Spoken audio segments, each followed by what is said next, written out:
দাঁড়াতে হয়, নিপীড়নের বিরুদ্ধে কথা বলতে হয়, নির্যাতনের বিরুদ্ধে কথা বলতে হয়, অপমানের বিরুদ্ধে কথা বলতে হয়, বিভাজনের বিরুদ্ধে কথা বলতে হয়।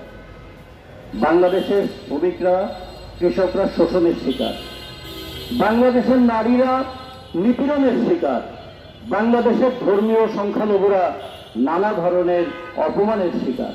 এই নিপীড়ন, শোষণ এবং অপমানের হাত থেকে মুক্তি পাবো বলেই তো বারবার আমরা লড়াই করি, বারবার তো আমরা রাস্তায় নামি। এই ভূখণ্ডের এমন কোন লড়াই কি দেখানো যাবে যে লড়াইয়ে নারীরা সামনের কাতারে এসে দাঁড়ায় নাই? 52 ভাষা আন্দোলন বলি, 69 গণঅভ্যুত্থান বলি, এমনকি 71 সালের মার্চ মাসে দামি রাইফেল কাঁধে নিয়ে চরম ঝুঁকির মোকাবেলা করেও আমাদের নারীরা কি রাস্তায় দাঁড়ায় নাই?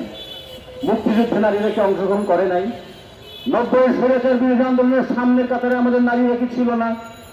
এমনকি এই যে বৈষম্যের বিরুদ্ধে লড়াই, বৈষম্যের বেদনা নারীদের চেয়ে আর কেউ বেশি বোঝে, যে কারণে হাজারে হাজারে নারীরা যুক্ত হয়েছিল বৈষম্য বিরোধী আন্দোলনে। কিন্তু আন্দোলন শেষ হলো, নারীর উপর নিপীড়ন শেষ হলো না।